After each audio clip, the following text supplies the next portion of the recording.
मुझे नहीं पता राम को कैसे पुरुषोत्तम कहा जाता है, किस हिसाब से कहा जाता है। बचपन में ही उनको वनवास मिल गया, उसके बाद अपना अपने माता पिता का प्यार मिला, ना राजगद्दी ही मिली, वनवास में पत्नी चुरा ली गई, और उसके बाद उन्हें पता नहीं था कि अपनी पत्नियों को कैसे वापस लेकर आएं, और इतनी ताकत भी नहीं थी कि वापस लेकर आएं। उसके लिए बहुत सारे जो है तरह तरह की मदद लेनी पड़ी, और ले दे के जब इतना ताम झाम करके जब पत्नी वापस भी आई तो उसके बाद भी उस पर विश्वास नहीं कर सके और उसको छोड़ दिया, गर्भवती पत्नी को छोड़ दिया।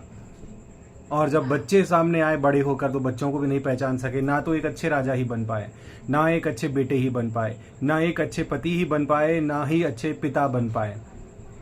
तो किस हिसाब से राम को पुरुषोत्तम कहा जाता है और किस हिसाब से उन्हें एक आदर्श ईश्वर कहा जाता है? जो राम की भक्ति करते हैं ये सोचकर कि उन्हें मोक्ष की प्राप्ति मिलेगी, कैसे वो ये विश्वास करते हैं?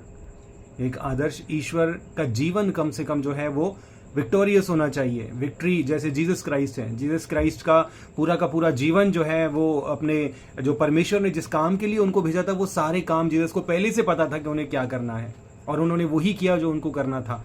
सबके मन में क्या है, किसके दिल में क्या है, कहाँ क्या चल रहा है, कब क्या होने वाला है, उन्हें सब कुछ पता था।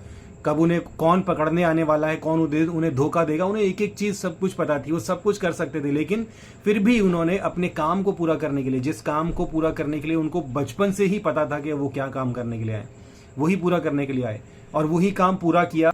और परमेश्वर की योजना को पूरा करने के लिए उन्होंने हर एक काम किया, अपने सारे काम किए। और सबसे जरूरी बात, ये सब कुछ पूरा होने के बाद जीसस क्राइस्ट परमेश्वर की इच्छा के अनुसार जो है क्रूस पर चढ़े, मारे गए, गाड़े गए और मौत को हराया, मृत्यु को हराया, तीसरे दिन मुर्दों में से जीवित हुए। मृत्यु को हराना सबसे बड़ी जीत है और जीवित स्वर्ग पर उठाए गए। ना तो राम मृत्यु को हरा पाए, ना कृष्ण मृत्यु को हरा पाए। राम ने जो है वो पानी में डूबकर खुदकुशी, उसको मैं तो खुदकुशी ही कहूंगा, लोग उसको बड़े प्यार से जल समाधि कहते हैं, लेकिन मैं तो खुदकुशी ही कहूंगा, क्योंकि है भी खुदकुशी, क्योंकि पूरी लाइफ तो फेलियर है। लास्ट में जो है वो निराश होकर इस तरीके से, जब जिसकी लाइफ पूरी फेलियर हो वो इस तरीके से उसको खुदकुशी करना तो बिल्कुल स्वाभाविक ही है। कृष्ण की बड़ी जो है वो ड्रामेटिक मौत हुई, पैर में तीर लगने से मृत्यु हो गई। तो ये कोई आदर्श ईश्वर नहीं है, मुझसे पूछो तो ये कोई आदर्श ईश्वर नहीं है। और मैं, अगर मुझसे कहा जाए तो मैं तो अपने मोक्ष और उद्धार के लिए कभी भी इन पर डिपेंड नहीं करूंगा। मैं अगर डिपेंड करूंगा तो जीसस क्राइस्ट पर, जो विक्टोरियस थे, जिनको सब कुछ पता था, सारी जानकारी थी।